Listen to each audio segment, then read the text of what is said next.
Welcome to Cunk'd, a very unofficial podcast, hosted by Nick Sheist and Skadooosch. So join us as we celebrate the life and work of Philomena Cunk, beginning with Cunk on Earth. What's up? Do you want to go by Mike, Michael, or Skadooosch? I don't know. Now you're asking me difficult questions. What should I go by? Let's stick with Skadooosch. All right. This show is hosted by Nick Sheist and Skadooosch. It's about as unofficial as it should be. That it's kind of appropriate, isn't it? Yeah. I think so. But yeah, we're talking Cunk.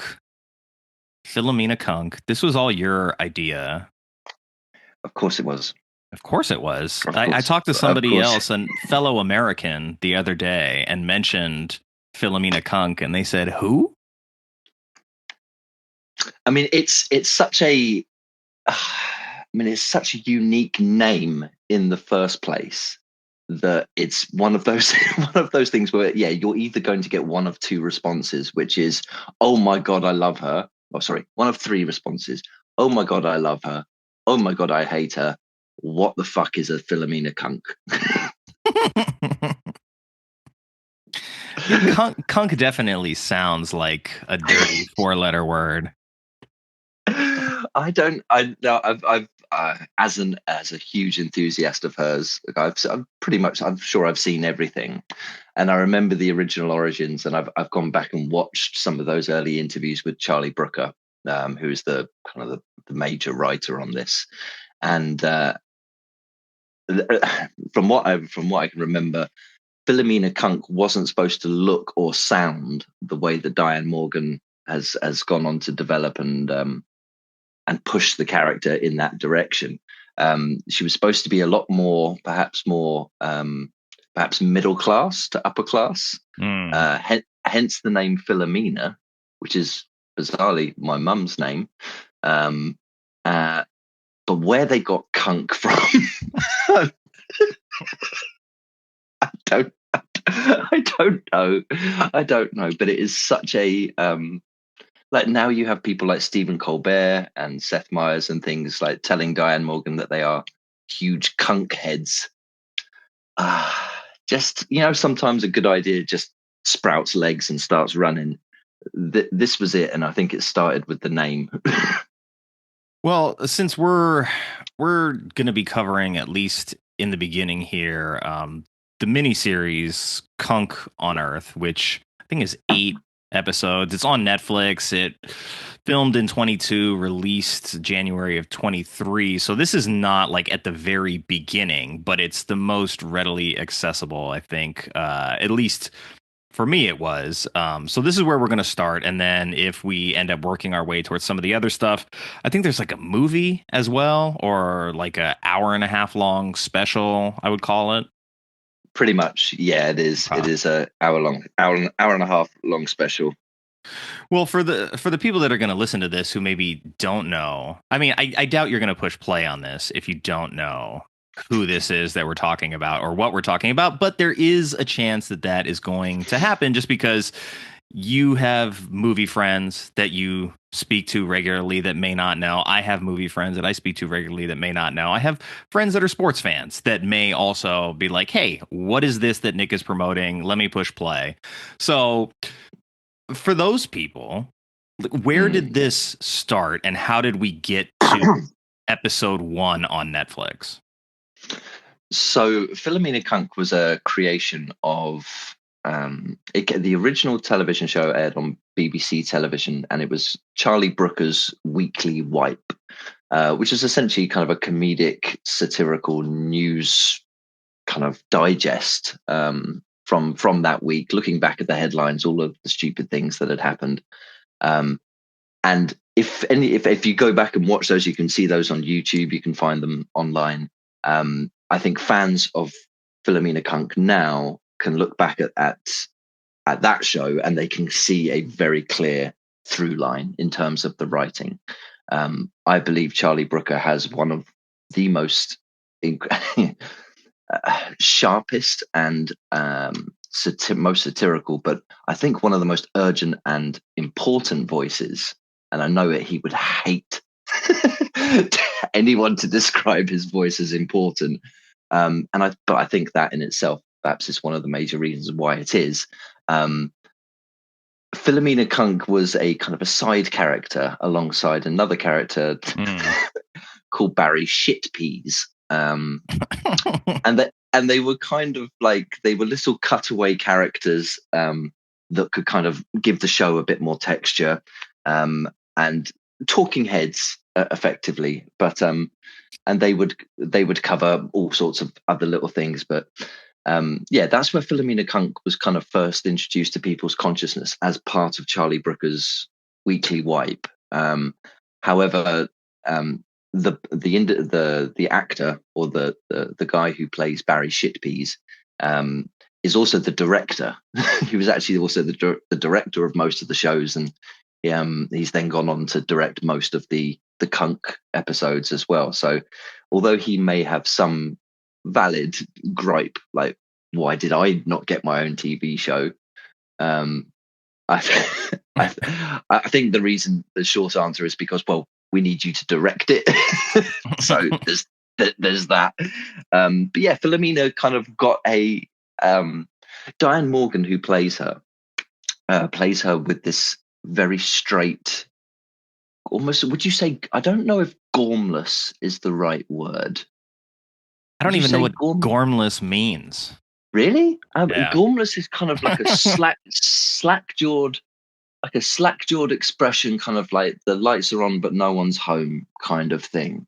And that, it's maybe, I don't think that's fair, because one of the things, and after spending a lot of time sharing my love for Philomena Cunk online via my social channels, I've gotten very used to how people react to her.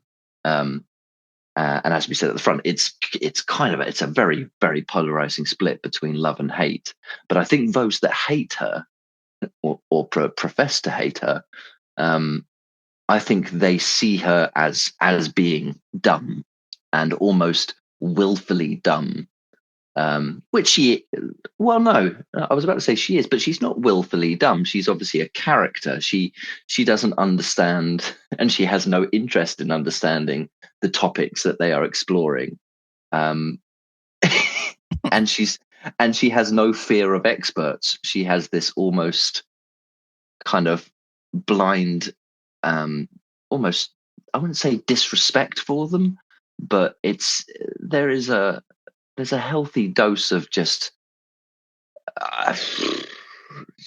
she's got her questions that she's written down, and she's asking those questions, and that's it. But yeah, I don't want to get off topic, but she has captured people's imaginations, I think, through, and therefore gotten her own TV show from this, mainly because of, and it's one of the things the BBC does very well, because there is a long legacy of very high production value nature and science documentaries on BBC. Yes. And this show is very much in that. Is it a parody? Is it? I guess it's kind of a mockumentary. Yeah. Well, the way you described it to me was sort of like, think of Ali G and what Sacha Baron Cohen was doing with that. And I feel like that is probably a fair comparison, but I think when we look at what Diane Morgan is doing with the character, I don't think she's playing somebody who is necessarily like stupid per se. It's almost as if she's playing like an everyday person, or like a caricature of an everyday person. And I mean, in this episode, she says, I don't give a shit about the ancient Greeks. Right. And so I feel like it's not necessarily coming from a place of just being purely like stupid. There is a level of her being uninformed, or at least portraying the idea of somebody being uninformed, and it's this like casual disinterest in the subject matter that she's covering that makes for some good interactions with the experts, because this character doesn't necessarily disrespect the experts that she is speaking to, but she's speaking to them as if she doesn't have any interest in the subject that they're talking about.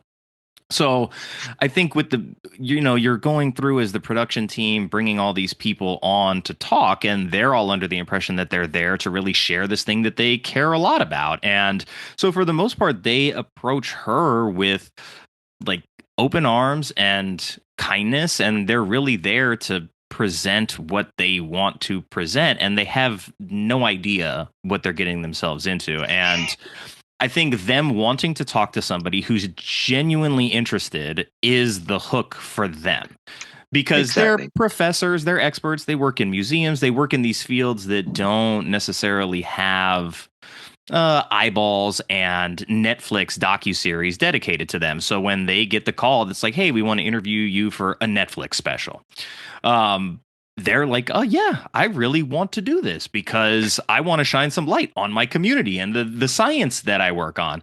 And then they sit down with Philomena, and it's often a disaster.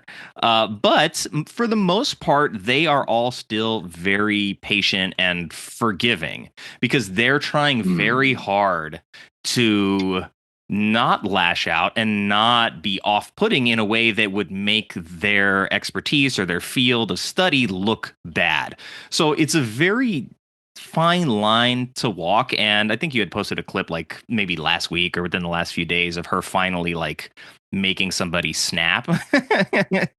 And I think, when we get there, it'll be fun because we're going to sort of like build our way up there.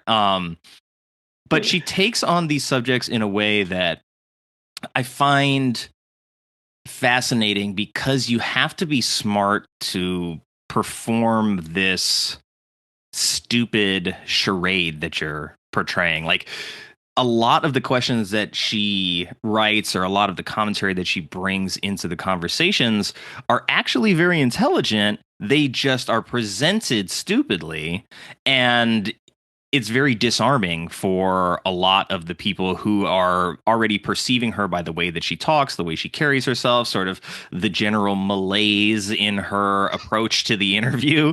So they're already expecting like, this is going to be a problem. I can't believe I'm doing this. And then she hits them with something that is very profound, and they're caught off guard. And I think those are some very rewarding moments in the show. 100%. 100%.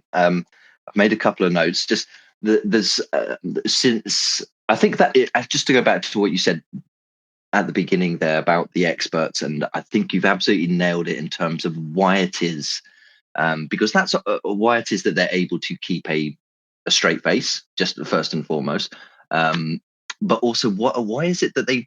I mean, one of the most frequently asked questions or comments on the clips of her that I've posted has been, I don't understand how people don't lose their temper or burst into laughter or into tears or both. And the reason for that being is because, and Diane Morgan has gone on to say that the cat's out of the bag a little bit now because the show has been running. She's been doing the character for 10 years now. So in terms of the experts that come on in the later series and the later episodes, it's very much understood that they know going into it that it's a comedy show, but they don't know what questions she's going to ask them at all. So they have had, and she has spoken about this at the very early stages, as you said, they have had experts in who, although perhaps what they were aware that it was a comedy show, they perhaps weren't ready for what she was going to ask them. And there were a number, as you say, there are a number of experts who they've invested and dedicated their whole lives to specific subjects and to the academic side of it. And you can fully understand why someone who seems to be shitting all over your life's work, you can understand why people would get angry in it. But I think those people are very, very few, and they do a very good job of picking, I think, the experts And as you said, the balance is very, very fine between them. It just simply answering her questions earnestly and with sincerity. And then there's another side to it, which is they are also acting, because all of them, especially even if they didn't, after the first time she opens her mouth, they will understand that this is not a real person. But then it's a case of them almost acting as they go along. And some of that acting is containing themselves, but the other acting side of it is just managing her. And how they do that is just, there's a degree of sweetness to it, and very, very British, very, very English as well, because that's something like it would just be bad form to get angry with someone of Philomena Cunk's character. One thing I wanted to say again about the questions that you ask, because that's such an important point. The questions that she asks, obviously they plan them out in advance, but there is a huge kind of space there for her to improvise in the moment. And some of the things that she comes up with, as you say, the Ali G comparison is apt. It is a particular style of comedy, which is along this. It's in the same vein, but I don't like it when people just go, "Oh, this is just another Ali G. Ali G did this better." He didn't. He really didn't do this better. Because, and just to go back to it, the quality of the questions that she's asking, yes, they're dumb. Yes, they're incredibly funny. But it's the ones which catch you off guard, as you said, which almost as if they've come from the mind of a child. Yeah, I was going to say that. And you know how, and this is the thing, I was thinking about this last night, and how parents and adults react when a 3 or a 4-year-old will ask you one of those questions, which is you laugh at the time, don't you? You say, "Mummy, why is the sky blue?" Or why did trees not sing?" Or something like that. And you'll laugh because it's a child understanding the world, but you forget that a child doesn't have all of the information and all of the context that you have. So sometimes when these questions are being asked, it's because it's literally like a child dealing with huge, great big issues and trying to make sense of it. And that's why their questions are so pure and direct. And to get that into this character, yeah, I think it gives layers and texture to the whole show beyond just the kind of almost the dumb comedy aspect of it. Yeah, it's not like this lowest common denominator type of humor. It is presented from a very sort of innocent and childlike place for the most part. And then she'll snap, and sometimes she'll say something that is very adult and very very alarming to the specialist that she's speaking to. But she also sort of just weaves in some very prescient, like, not just well written, but well articulated subtlety into these jokes. And it's like, it doesn't even come across like a joke when she's saying it, but like there's sometimes where like she says something and I'm just like, I'm not laughing. I'm just like, oh my God, like I can't believe she threw that in there, because it is structured in a way that on the one hand, to the expert that she's talking to, is a flabbergasting statement. But then on the second hand, it's coming from a place that forget about her being sort of childlike. This is coming from a place of like actual implementation of something that she's pulling from in the real world. So it's not this thing that's just completely coming out of left field, but interjecting it into a very serious interview is part of the magic, part of the spice ingredients for this show that make it work so well. Thank you for listening to the trailer. We hope to see you again for episode 1.